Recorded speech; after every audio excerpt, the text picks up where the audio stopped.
AITA for recording my friend's fiancée at her bachelorette party and playing the recording for him. This all started when I got invited to the bachelorette weekend for my friend Mike's fiancée, Dana. Now, for context, Mike is one of my closest friends. He's the kind of guy who'd show up at 2 a.m. if your car broke down and not even make you feel bad about it. His son, Jeremy, is 8 years old, smart as a whip, and kind-hearted in a way that makes you want to be a better adult. Mike's been raising him solo since Jeremy was a toddler. When he met Dana a couple of years ago, everyone was cautiously optimistic. She seemed nice enough, polished, sweet in that kind of Pinterest board way, but there was always something off, polite but distant with Jeremy. You know how some people don't dislike kids but just clearly don't get them? That was her, or so I thought. The bachelorette weekend was at this stunning beach house Dana had rented. There were about a dozen women, some from college, some from work, some like me, the friend of the groom type who got an invite more out of obligation than connection. Still, I tried to make the most of it. I didn't know most of the women, but the beach was gorgeous. The hot tub was bubbling, and the kitchen was fully stocked with sangria and shrimp cocktails. It was the second night when things really unraveled. I'd stepped out onto the deck after dinner. The sun had just dipped below the horizon, the sky painted in that perfect dusky purple that you only get at the beach.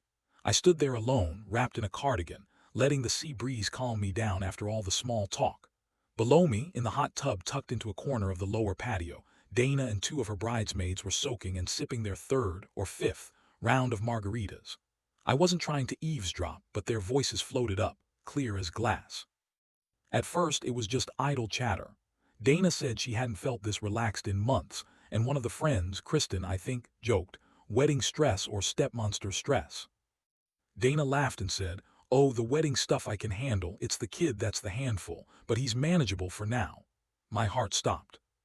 They were talking about Jeremy, little Jeremy, Mike's kid. The others laughed and someone said, "I don't know how you do it.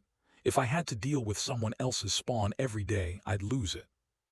Dana responded, "Honestly, sometimes I pretend he's not there.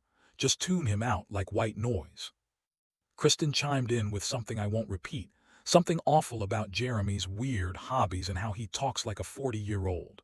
Dana, she laughed, full belly laugh, agreed, said he was like a little alien in oversized glasses. That's when I pulled out my phone and hit record. I didn't have a plan, I just knew this was wrong, and I couldn't unhear it. The conversation kept spiraling, jokes about military school, how maybe she'd send him away for the summer after the wedding, Dana saying she couldn't wait to have Mike all to herself again.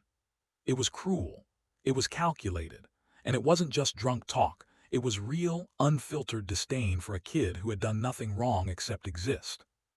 When they shifted topics, I stopped recording. I slipped back inside like nothing had happened and spent the rest of the trip on edge.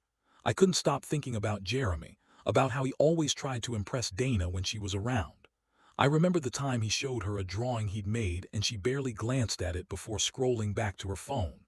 I'd brushed it off back then. Now I wasn't so sure. When we got home, I sat on it for a few days. I didn't know what to do. I talked to one mutual friend and she warned me not to blow up someone else's relationship over gossip. But this wasn't gossip. This was a warning sign. This was a red flag waving so hard it could break your heart. Finally, I called Mike and asked if we could talk, just the 2 of us. We met at a park, neutral ground. I played the recording for him from the start without commentary. He didn't interrupt. He just sat there, elbows on knees, eyes fixed on the ground. I watched the color drain from his face. When it ended, he was silent for a long time. Then he asked quietly, "Can you send that to me?" I did. Then he said, "Please delete it.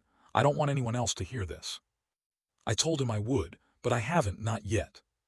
It's not that I want to keep it for leverage or blackmail or anything that gross. It's just I'm scared. Scared he'll marry her anyway. Scared for Jeremy.